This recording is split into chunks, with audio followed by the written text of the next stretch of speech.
सभी हनुमान भक्तों को मेरा राम राम।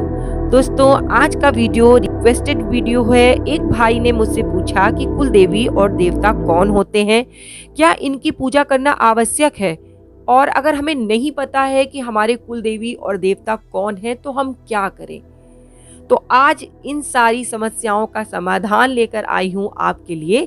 लेकिन अपने वीडियो को आगे बढ़ाऊं उससे पहले पूछ लेती हूँ आपसे एक प्रश्न।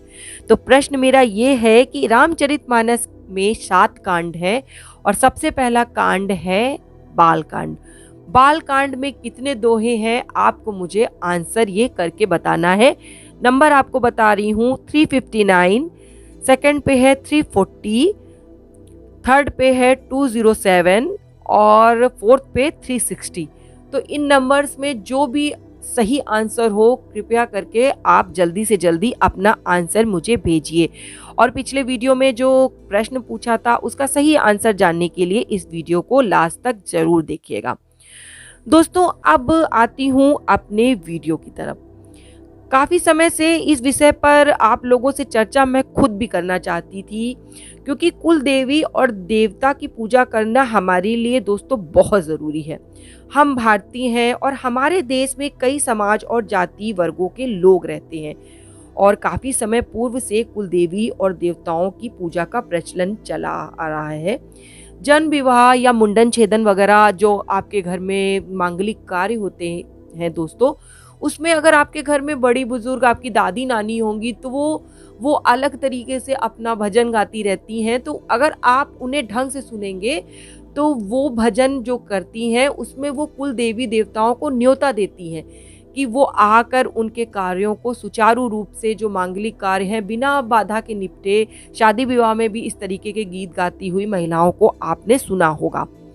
लेकिन आज क्या हो गया है कि आधुनिकता के कारण, समय अभाव के कारण, और ये जो हमारे पूरे पुराने संस्कार हैं कहीं खो से गए हैं, जिसका खामियाजा हमें भुगतना पड़ता है। दोस्तों, हम इस चीज़ को ध्यान नहीं देते हैं। लेकिन आपने कई लोगों को कहते सुना होगा कि हम इतनी पूजा पाठ करते हैं, सब कुछ करते हैं, लेकिन हमें पता नहीं क्यों कुछ ना कुछ प्रॉब्लम आती रहती है।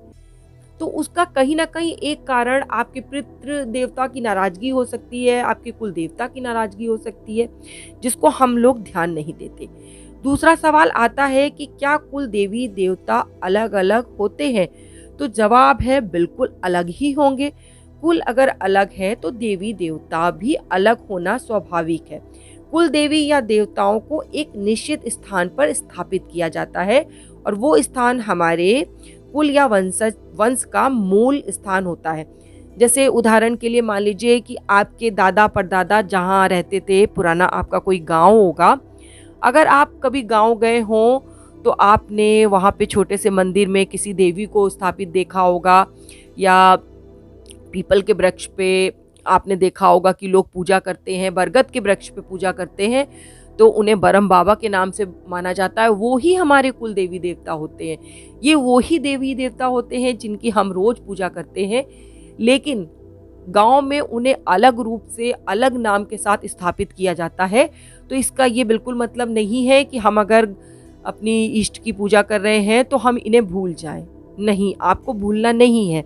जैसे मान लीजिए कि मैं जिस जगह से बिलोंग करती हूँ वहाँ पे बरम बाबा की पूजा होती है, मतलब जहाँ मेरा ससुराल है वहाँ बरम बाबा की पूजा होती है। और हमारी कुल देवी जो हैं वो जम्बू देवी हैं, यानी जम्मट माई वहाँ कहा जाता है ग्रामीण भाषा में। तो हम लोगों के यहाँ जब भी कुछ शादी विवाह होता है या मुंडन वगैरह होता है तो हम लोग जब भी गांव जाते हैं तो उनकी पूजा ज़रूर चढ़ाते हैं, और जो हमसे बन पड़ता है वो करना हमारे लिए बहुत ज़रूरी होता है। क्योंकि अगर आप इन्हें भूल जाएंगे तो आप कितनी भी पूजा पाठ कर लें, आपको पूरी तरीके से सुकून नहीं मिलेगा। कुल देवी या देवता कुल या वंश के रक्षक देवी देवता होते हैं। ये घर परिवार या वंश परंपरा के प्रथम पूज्य माने जाते हैं। जब प्रथम पूज्य इन्हें माना जा रहा है ग्रंथों के अनुसार से, तो आप इनकी पूजा क्यों नहीं करते हैं? आपको कुछ विशेष नहीं करना है, ये कुछ विशेष चाहते भी नहीं है आपसे। केवल ये चाहते हैं कि हमारे वंश के लोग इन्हें केवल याद रखें। जब भी आप पूजा करने बैठे तो केवल आप इनके नाम से 2 फूल चढ़ा दें, इनके नाम से आप धूप बत्ती जला दें, इतना ही इनके लिए पर्याप्त है। दोस्तों भगवान जी हैं, उनके पास असंख्य भक्तों की फरियाद लगी है, उनके लिए बहुत बिजी है हम लोग सबकी सुन पाना। लेकिन हमारे जो कुल देवी देवता होते हैं, हमारे पितृ देवता जो होते हैं, उन पर जिम्मेदारी केवल हमारे परिवार की होती है।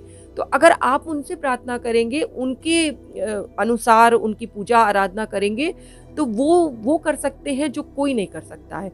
और अगर वो रुष्ट हो गए तो वो कर सकते हैं जिसके बारे में आपने कभी सोचा भी नहीं होगा। दोस्तों जो घर में आपके कलेश होता रहता है बेवजह, या आपके घर में सब कुछ नॉर्मल है, पति पत्नी में सब कुछ नॉर्मल है, लेकिन बेवजह ही संतान की प्राप्ति ना होना, इसका भी मेन कारण कहीं ना कहीं वही होता है, पितृदेवता की नाराजगी होती है। आपने सुना होगा कि पितृदोष लगा है, इस कारण से ये ऐसा हो रहा है। तो ये सब चीज़ें क्या है, ये यही है कि हम कुल देवी और देवताओं की पूजा करना बंद कर देते हैं।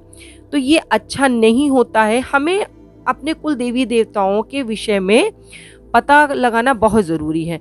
हम में से कई परिवार ऐसे होते हैं जिन्हें कुल देवी देवताओं के विषय में कोई जानकारी नहीं होती है, या होती भी है तो हम इग्नोर करते हैं, उनकी पूजा नहीं करते। ऐसे में बहुत सारे जो संकट अभी मैंने पहले बताए, उस तरीके की संकट आने लगते हैं। उन्नति रुक जाती है, दरिद्रता का सामना करना पड़ता है, गृह क्लेश बढ़ने लगता है, लेकिन हमें पता नहीं चलता। हम सोचते हैं हम सब कुछ पूजा पाठ कर रहे हैं, लेकिन ऐसा क्या हो रहा है।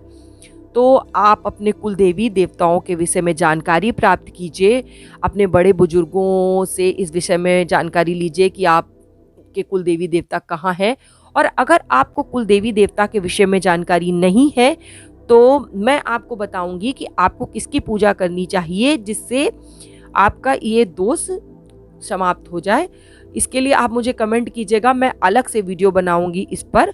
अगर आप हनुमान जी की पूजा करते हैं तो काफ़ी हद तक आपको इस चीज़ में आराम रहेगा, मतलब हनुमान जी हर संकट से आपको बचा के रखेंगे। लेकिन आपको भैया कुल देवी देवता के विषय में थोड़ा समय निकालना पड़ेगा, थोड़ा उनके लिए भी आपको अपने मन में भाव रखने पड़ेंगे। अब आती हूँ पिछले प्रश्न की तरफ। दोस्तों मैंने पिछली बार शिवरात्रि पे जो वीडियो डाला था उसमें प्रश्न पूछा था कि सब शंकर जी के, शिव जी के गले में जो नाग है लिपटा हुआ रहते हैं जो नाग, उनको क्या नाम से जानते हैं। तो लोगों ने जवाब दिया शेष नाग, तक्षक नाग। तो दोस्तों शेष नाग तो विष्णु जी की सैया जो आपने देखी होगी उस पे जो नाग देवता रहते हैं वो है शेष नाग। लेकिन शंकर जी के गले पे जो नाग लिपटे रहते हैं वो है वासुकी नाग। तो अब नाम लेना चाहूँगी उन लोगों का जिन्होंने सही आंसर भेजा था। सबसे पहला नाम है दोनाक्षी जी का, दूसरा आशीष कुमार जी, पूजा जी, गगनीश विमल जी, कार्तिक जी।